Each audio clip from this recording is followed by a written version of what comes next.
This is a post I saw from Spike Cohen today. I'm basically just going to read his Twitter post because the story is ridiculous. And I'm going to put a link to the Twitter post in the show notes for today's show.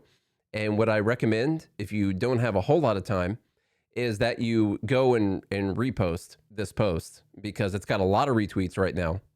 And it's got a lot of views. And Spike, with his organization, You Are the Power, has been doing some really great things. And this cause is crazy. So meet the Hernandez family. You can see the picture of the family right here.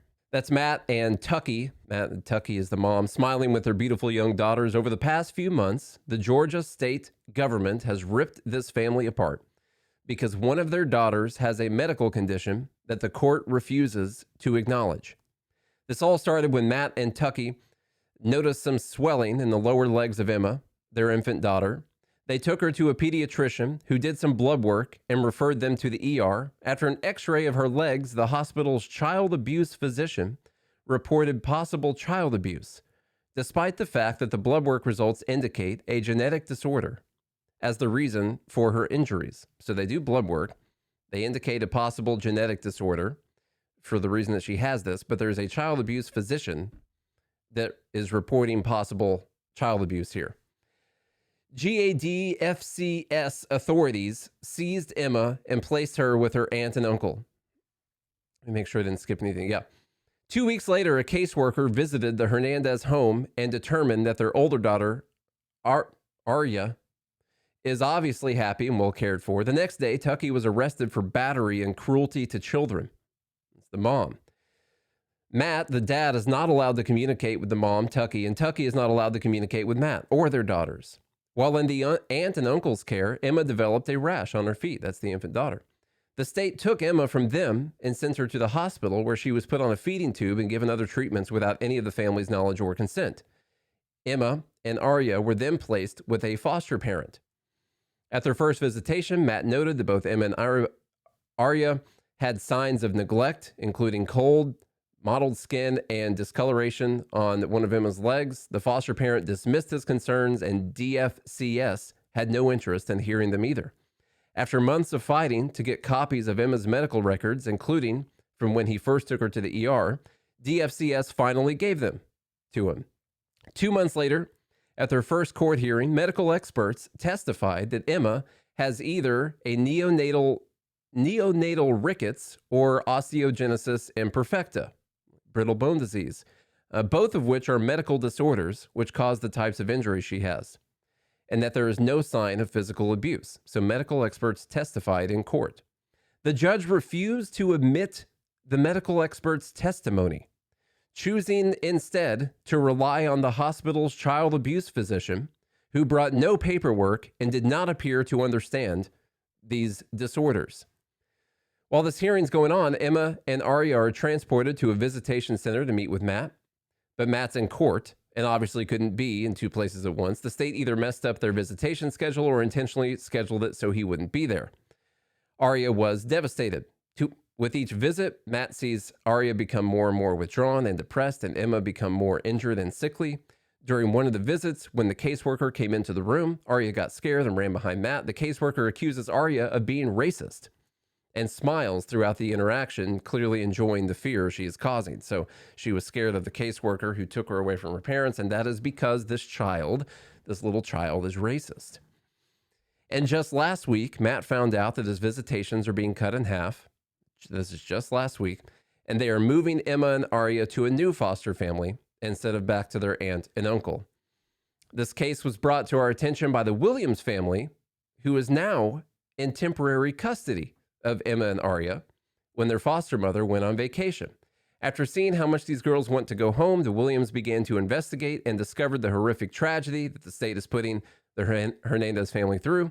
Despite their own policies, and despite the fact that the caseworker's report states that reunification is the goal, the state of Georgia has refused to acknowledge Emma's medical condition, choosing instead to assume that she's being abused, and continues to prosecute Tucky and persecute the entire family. We hope that these officials would do the right thing, but they seem to be hell-bent on destroying the Hernandez family. We are going to reunite this family, and here's how you can help.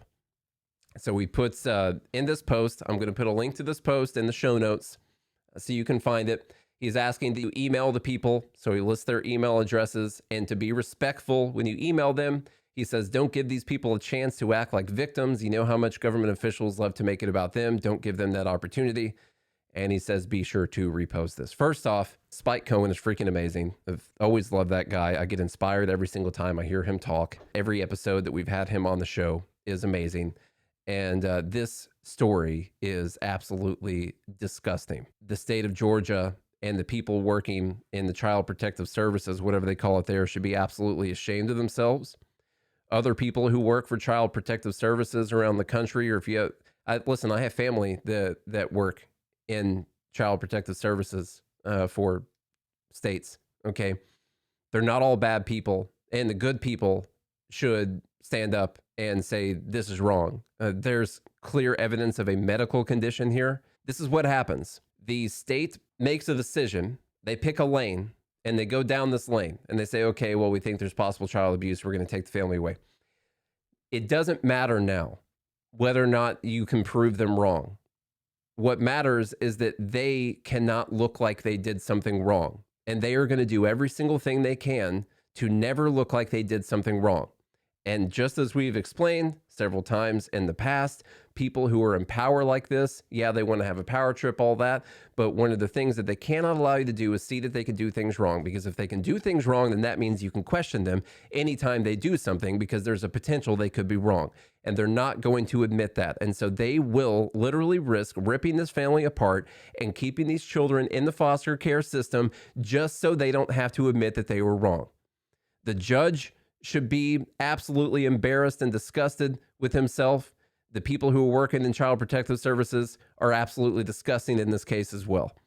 And I hope that all of you will find the link to this that's going to be in the show notes. And in fact, just while I'm thinking about it right now, I'm going to find this post, going to get this link. I'm going to post it right here to the Fed Haters Club, so you guys get that link right there.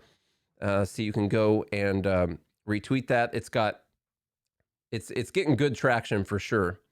And Spike's really good at telling these stories.